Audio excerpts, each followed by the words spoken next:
जब कोई आइडिया आता है और दिमाग की बत्ती जलती है तो शुरू होता है इनोवेशन। इनोवेटिव भारत में आपका स्वागत है। मैं आपको लेकर आया हूं आईआईटी रुड़की में, और यहाँ पर एक जो छोटी सी मशीन आप मेरे पीछे देख रहे हैं, मशीन छोटी है मगर इरादे बड़े हैं इस मशीन को बनाने वालों के, और इसका ये जो सॉल्यूशन देती है वो बहुत बड़े हैं।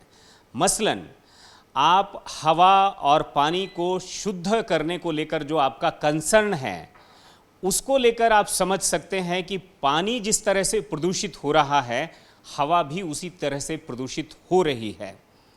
जिस तरह से हर फैक्ट्री के साथ में एसटीपी प्लांट लगा करके पानी को शुद्ध करके और फिर ग्राउंड वाटर के तौर पर उसे नीचे भेजने का प्रावधान किया गया, वो उसी तरह से लेकिन जो हवा है, जो वहाँ पर CO2 जनरेट हो रही है, पॉल्यूशन जनरेट हो रही है, दिल्ली धुआं है, देश के अलग अलग बड़े बड़े शहर पूरी तरह से धुआं है, तो इनके सोर्स को कैसे कंट्रोल किया जाए और वो जो पॉल्यूशन है उसको कंट्रोल भी किया जाए और उसी फैक्ट्री के लिए उसे कैसे रीयूज़ किया जाए, कैसे उसको बेनिफिशियरी बनाया जाए, ये एक बड़ा मुद्दा है आज के इनोवेटिव भारत का।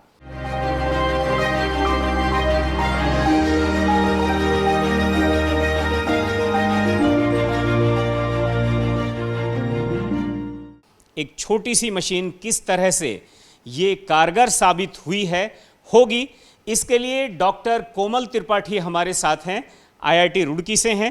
डॉक्टर साहब, आपका बहुत बहुत स्वागत है सनसेट टीवी में। और सबसे पहली और मेजर बात यही है, लोगों को फैक्ट्री के साथ तो एसटीपी प्लांट लगाया गया, लेकिन मेरी बाइक का जो पीछे से धुआं निकलता है, कार का पीछे से धुआं निकलता है, भट्टा लगा हुआ है ईंट का, उसकी चिमनी से धुआं निकलता है, किसी फैक्ट्री से धुआं निकलता है, रिफाइनरी से धुआं निकलता है। तो ये जो सारा का सारा ठीक है, तो एक बात तो ये है कि ये जो सोर्स हैं, इन सोर्स को कंट्रोल किया जाए कि यहाँ से ये पॉल्यूशन में कन्वर्ट ना हो। अभी बहुत सारे प्रयास इस डायरेक्शन में हो रहे हैं कि हम कैसे with in the source CO2 को कम कर सकते हैं। उसके लिए प्रोसेस इंटेंसिफिकेशन इज एक वर्ड है हमारा। इसको कंप्लीटली कंट्रोल कर सकते हैं या कितना % कम कर? नहीं, actually efforts are in the direction of कैसे हम इसको मिनिमाइज कर सकते हैं, कितना हम with in the process CO2 को मिनिमाइज कर सकते हैं using electrification, using AI, using digital twin. सो इन डिजिटल ट्विन बहुत सारे हमारे ऑटोमेटिक रिफाइनरी में हम कैसे कंट्रोल कर सकते हैं मल्टीपल चीज़ों को। एक चीज़ तो वो है कि कैसे हम उसको मिनिमाइज कर सकते हैं। दूसरी चीज़, वी कैन नॉट अवॉइड कंप्लीट CO2 एमिशन, तो CO2 तो आपका एमिट होगा ही। अब उस CO2 जो भी हमारा CO2 एमिट हो रहा है, उसको कैप्चर करने के लिए और उसको कैसे हम यूटिलाइज कर सकते हैं इन द बेस्ट फॉर्म। तो क्या 100% CO2 को कैप्चर कर सकते हैं? वॉटेवर जो भी CO2 हमारा एमिट हो रहा है इंडस्ट्री से, उसे कर सकते उसको हम कैप्चर करने का प्रयास कर रहे हैं। अब यूटिलाइज करने के लिए हमें इंडस्ट्री का इकोनॉमिक्स देखना बहुत इम्पॉर्टेंट है कि किस इंडस्ट्री को किस टाइप के CO2 यूटिलाइज, कौन से पाथवे में हमें जाना चाहिए।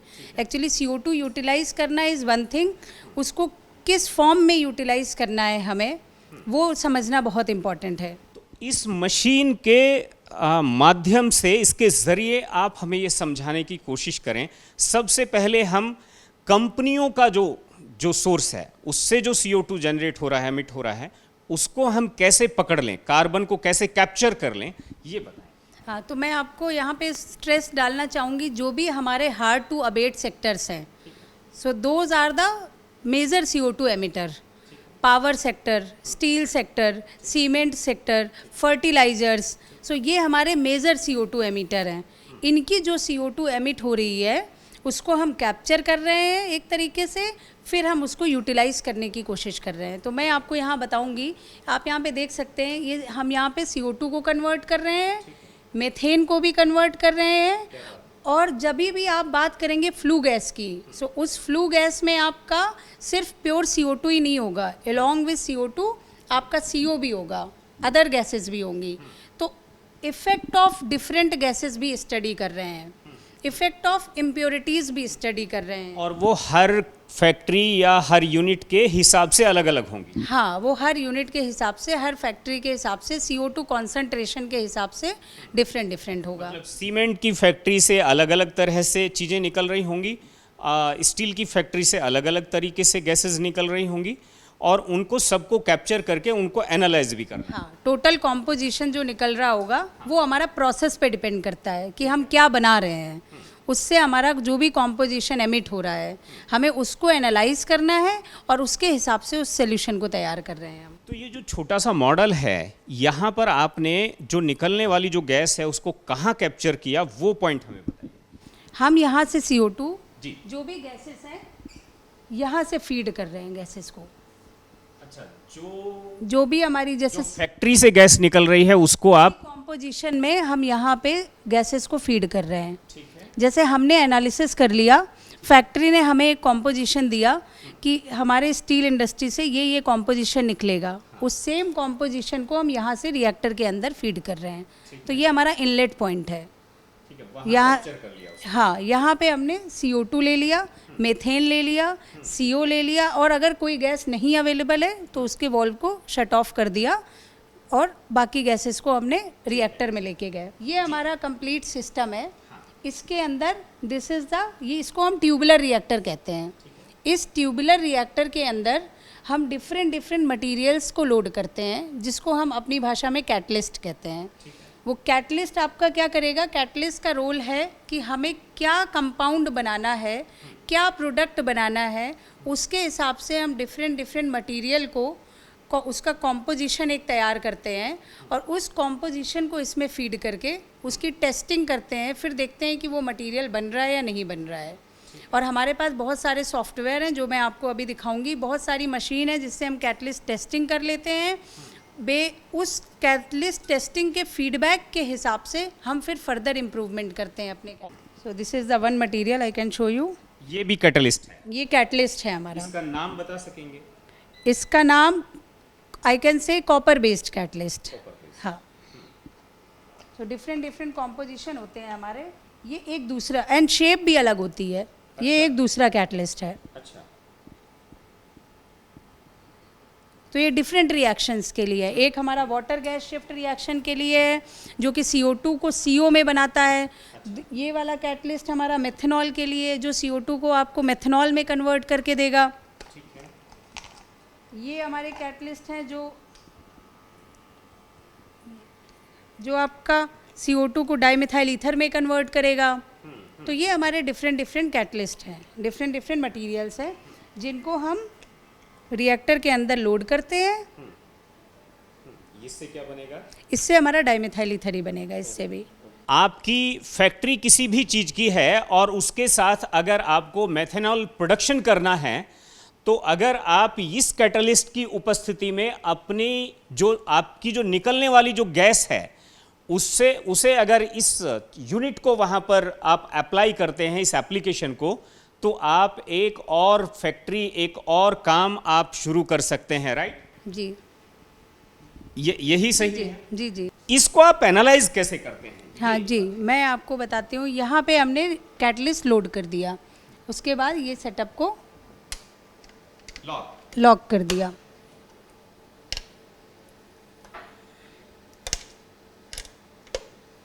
यहाँ से मैंने कुछ टेम्परेचर और प्रेशर हमें चाहिए होता है किसी भी रिएक्शन को आगे बढ़ाने के लिए। सो हमें मेथनॉल बनाना है तो उस हिसाब से टेम्परेचर प्रेशर, डाइमेथाइल ईथर बनाना है तो उसके हिसाब से टेम्परेचर प्रेशर कंडीशन यहाँ सेट कर दी। और ये सब हमारे बड़ों ने बताया है कि कितने तापमान पर कौन सी गैस किस कैटलिस्ट के साथ रिएक्ट करेगी। राइट जी जी, वो हमने यहाँ पे सेट कर दिया। उसके बाद यहाँ पे हम इस जगह से, यहाँ से इस सैंपल को कलेक्ट करते हैं। और इस मेथनॉल के यूज़ क्या है? मेथनॉल को हम स्पेशलिटी केमिकल्स में भी यूज़ कर सकते हैं। मेथनॉल को हम एज अ फ्यूल भी यूज़ कर सकते हैं। तो एज अ फ्यूल जो बात कर रहे हैं अभी इंडिया में कि आप 5% 10% मेथनॉल ब्लेंडिंग कर सकते हैं। तो methanol properties are very similar to gasoline. तो मेथनॉल को हम गैसोलीन के साथ ब्लेंड कर सकते हैं। सिमिलरली अगर डाइमेथाइल ईथर की आप बात करें तो डाइमेथाइल ईथर को हम हाउस होल्ड पर्पज़ के लिए यूज़ कर सकते हैं। एलपीजी सिलेंडर में हम डाइमेथाइल ईथर यूज़ कर सकते हैं। डाइमेथाइल ईथर को हम डीजल के साथ मिक्स करके यूज़ कर सकते हैं। तो ये हमारे ये फ्यूल्स के यूसेज हैं। ठीक है, आपकी जो गैस थी, गैस को आपने तेल में कन्वर्ट कर दिया और तेल को आपने डीजल में भी आप ब्लेंडिंग कर सकते हैं, उसको एलपीजी में भी आप भर सकते हैं। उसके और भी कई यूज जो हैं वो डॉक्टर कोमल त्रिपाठी ने बताए। लेकिन इसका पूरा एनालिसिस जो है वो कैसे निकलता है, कैसे पता लगता है कि आपकी कंपनी में आपको किस तरह का बिजनेस करना चाहिए, आपको आपकी कंपनी से निकलने वाली जो गैस हैं उनमें से कौन सी मेजर गैस है, राइट? जी जी। और उसका आप रीयूज कैसे कर सकते हैं, यूटिलाइज कैसे कर सकते हैं, उसकी अलग फैक्ट्री आप कैसे लगा सकते हैं। तो ये एक बात है। जी जी, बताएं। तो ये हमारी कंप्लीट एनालिसिस की यूनिट है, ठीक है, जिसको हमने इससे ऑनलाइन कनेक्ट कर रखा है। ठीक है, इसमें हमारा सॉफ्टवेयर है, ये ऑनलाइन कनेक्टेड है।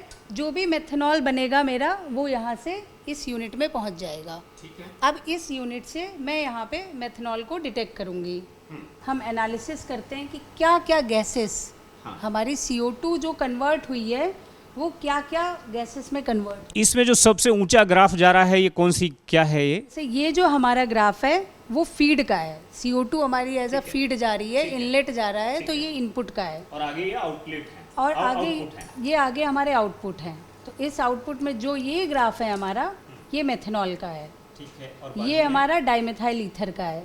तो अब हम ऐसा कैटलिस्ट बना रहे हैं जिसमें मेथनॉल और डाइमेथाइल ईथर दोनों साथ में भी बन रहे हैं, दोनों साथ में बन जाएं, अलग अलग दोनों साथ में बन जाएं। क्योंकि जब आप इंडस्ट्रियल स्केल की बात करेंगे तो DME गैस है आपका, मेथनॉल आपका लिक्विड है, तो उसके सेपरेशन में कोई प्रॉब्लम नहीं आएगी। तो जैसे मेथनॉल के साथ बाकी कंपोनेंट बन रहे थे उनको हम मिनिमाइज करके हम ये सोच रहे हैं मेथनॉल के साथ डाइमेथाइल ईथर बन जाए, कोई चीज़ वेस्ट ना हो। अगर मेथनॉल के साथ कुछ और बन रहा है तो वो डाइमेथाइल ईथर ही बन जाए हमारा, और एक गैस है एक लिक्विड है, तो बहुत आसानी से सेपरेट हो जाएगा। ये है आपके खेत में पराली है, आपके खेत में कूड़ा कचरा है, आपकी पंचायत में आपके, या जो बड़े बड़े कूड़े के पहाड़ हैं उनको डील करने का तरीका ये यूनिट है, राइट? ये क्या करती है? ये यूनिट में हम बेसिकली जो भी आपने बोला अभी बड़े बड़े कूड़े के पहाड़ हैं या जो पराली बर्निंग जो कि बहुत बड़ा इशू हो गया है अभी, तो बायोमास या भी म्यूनिसिपल सॉलिड वेस्ट या RDF जिसको हम बोलते हैं रिफ्यूज डेराइव फ्यूल, जो MSW से हम पहले रिफ्यूज डेराइव फ्यूल में आते हैं, क्योंकि डायरेक्ट MSW को हम नहीं यूज़ कर सकते बायोमास के साथ। तो सबसे पहले हम MSW से एक दूसरा फ्यूल बना लेते हैं, रिफ्यूज डेराइव फ्यूल। उस रिफ्यूज डेराइव फ्यूल को, वो पैलेट टाइप की होती है हमारी, उसको बायोमास के साथ मिक्स करते हैं। उसके बाद उसको इस रिएक्टर में हम फेड करते हैं। यहाँ पे हमने उसको फीड कर दिया एंड आफ्टर दैट हमारा ये बायो ऑयल बन के आता है उससे, और इसी से चार भी, इसी से हमारा ये चार बन के आता है, बायोचार। तो इसके डिफरेंट एप्लीकेशन है। बायोचार को हम आगे और भी ट्रीट करते हैं, थर्मल ट्रीटमेंट करते हैं इसका, तो इससे हमें एनर्जी स्टोरेज डिवाइसेस के लिए जो कार्बन चाहिए, जो बैटरी में हमारा एनोड साइड कार्बन यूज़ होता है, वहाँ पे हम इसको यूज़ कर सकते हैं। और इससे कुछ गैस भी मिलती है, इससे हमें गैस भी मिलती है, बट जब हमारा फोकस बायो ऑयल पे होता है तो हम गैस को मिनिमाइज़ करते हैं। हाँ, क्योंकि हमारी ईल्ड एक की अच्छी आएगी, या तो बायो ऑयल की आएगी या उस टाइम पे बायोगैस की आएगी।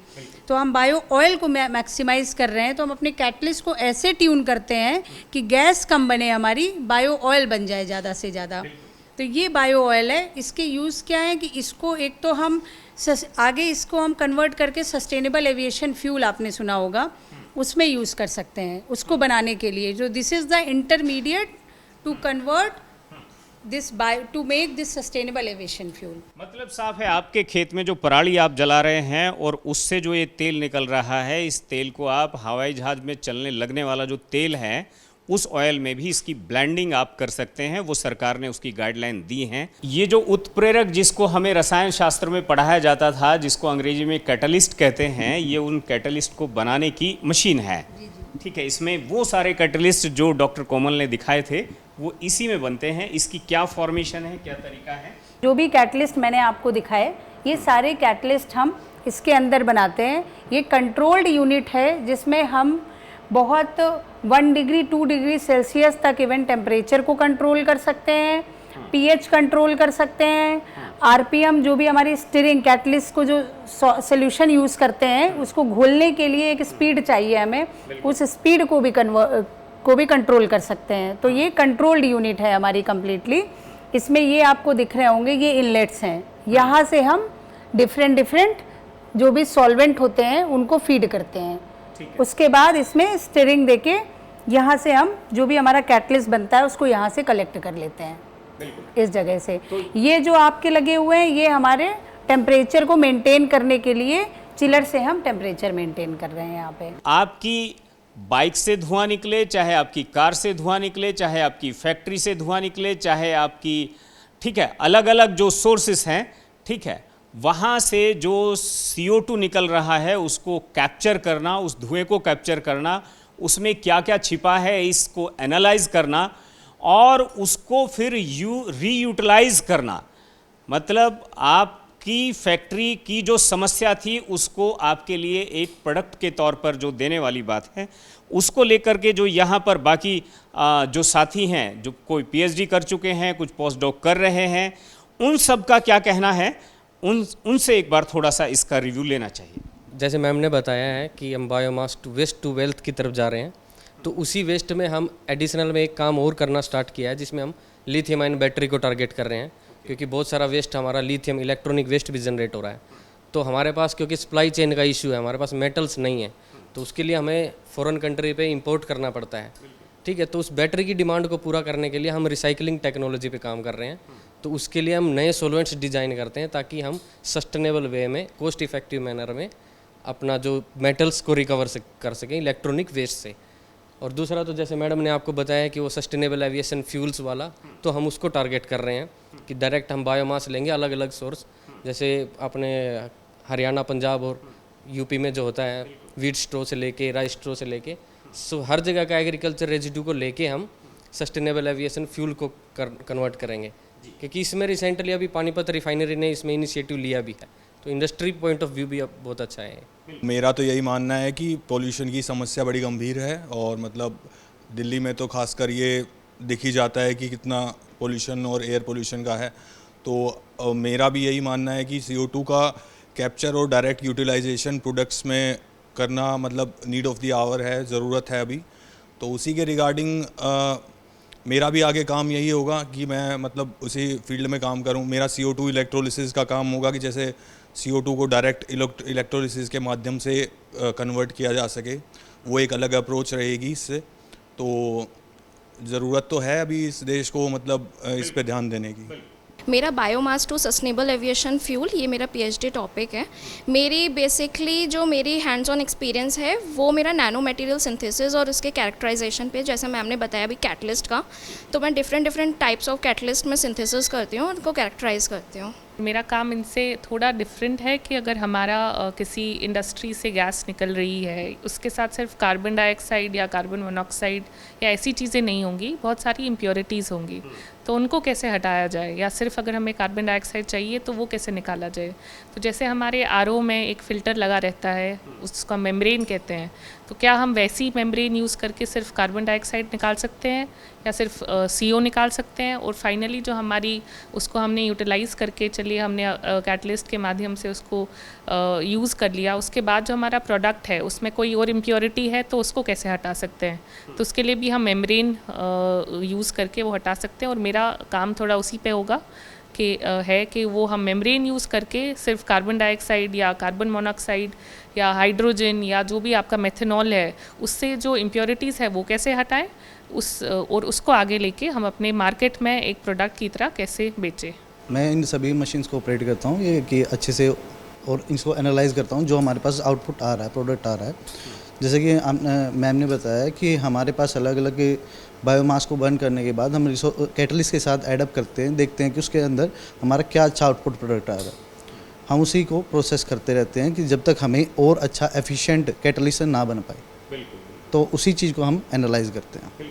सबके सपने हैं, सबको लगता है कि जो भी कुछ समस्या है उस समस्या का सॉल्यूशन देना चाहिए, और उस सॉल्यूशन में जैसे डॉक्टर साहब ने कहा कि जैसे आरओ जो है वो एक ऐसी तकनीक आई जिससे आप थोड़े ख़राब पानी को, जिसका टीडीएस बहुत ज़्यादा है, उसको भी आप पीने योग्य बना लेते हैं।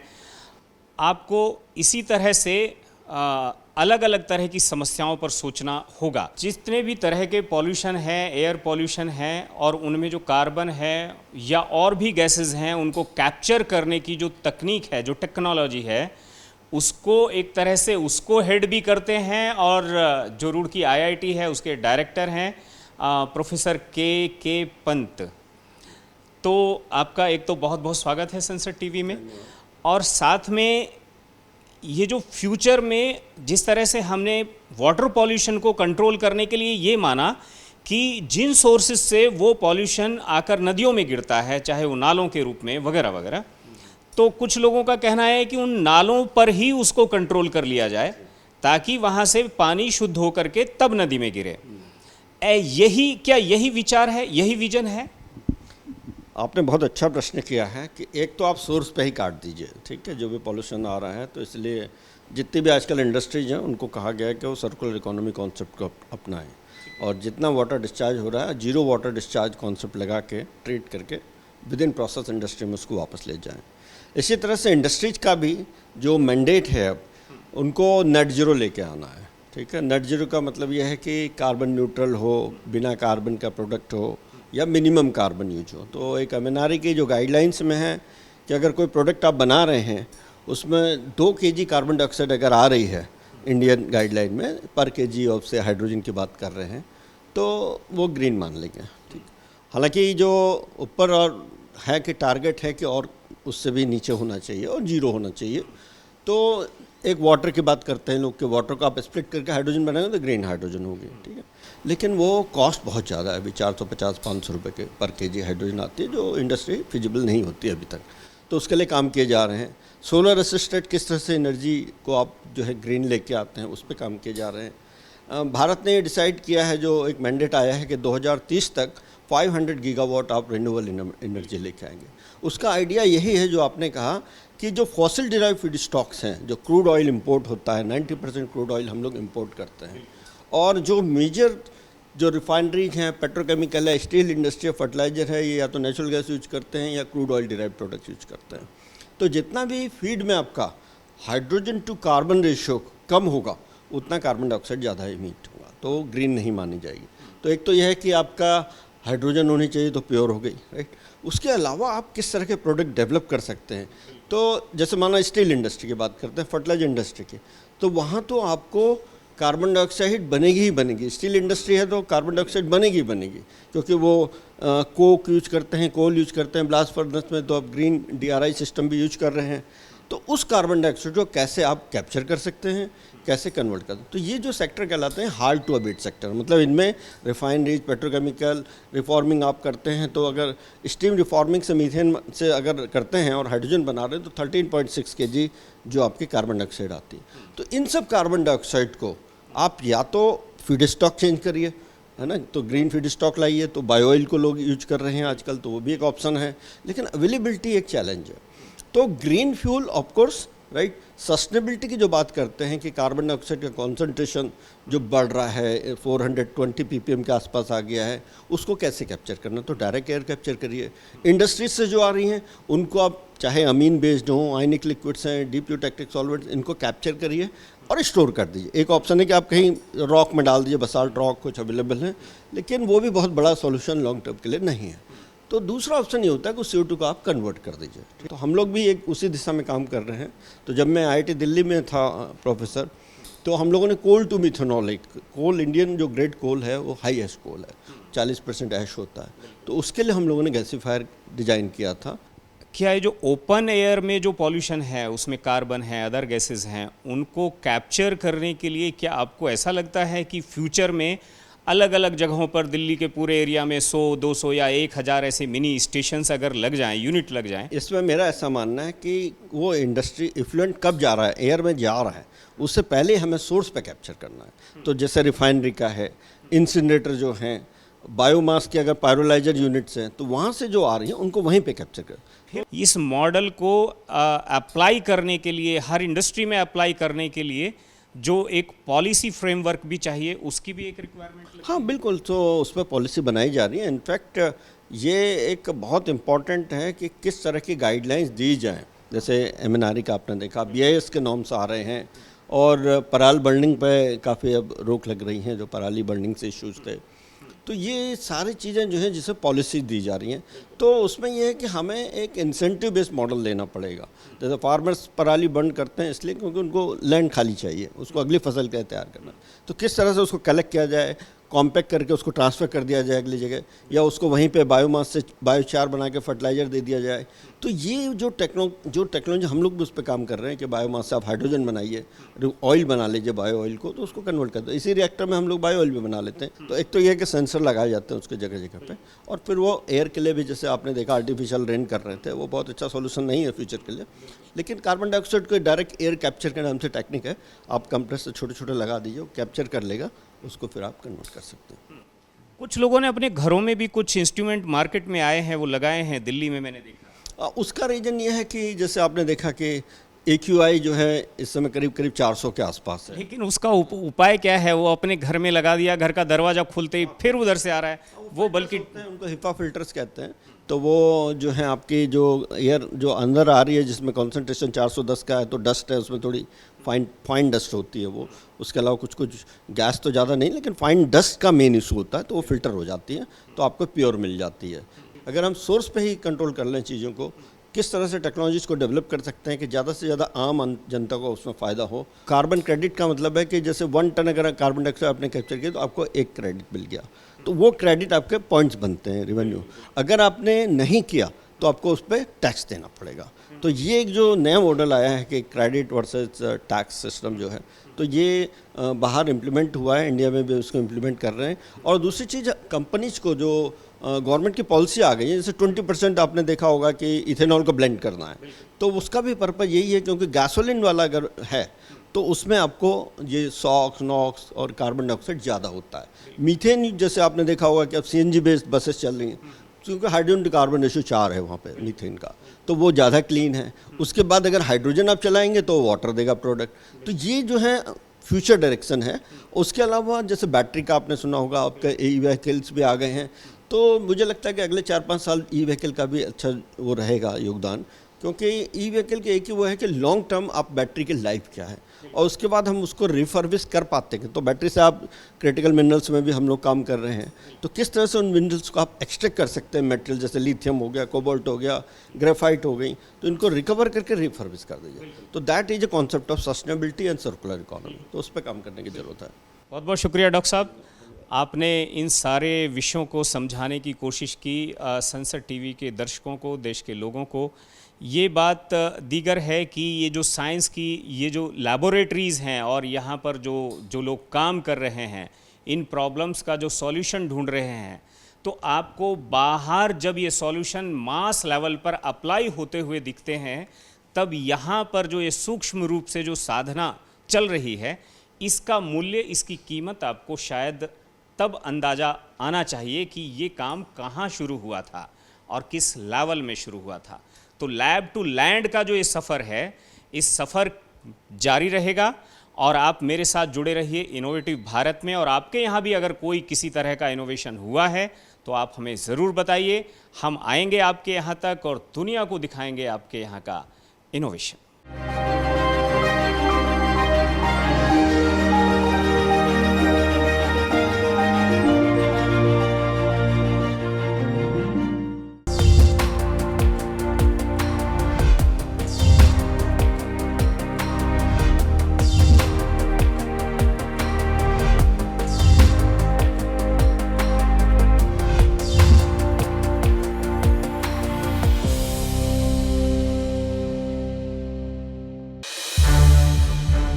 संसद टीवी के और भी प्रोग्राम्स देखने के लिए सब्सक्राइब करें हमारा YouTube चैनल और हाँ, इन्हें लाइक और शेयर करना ना भूलें।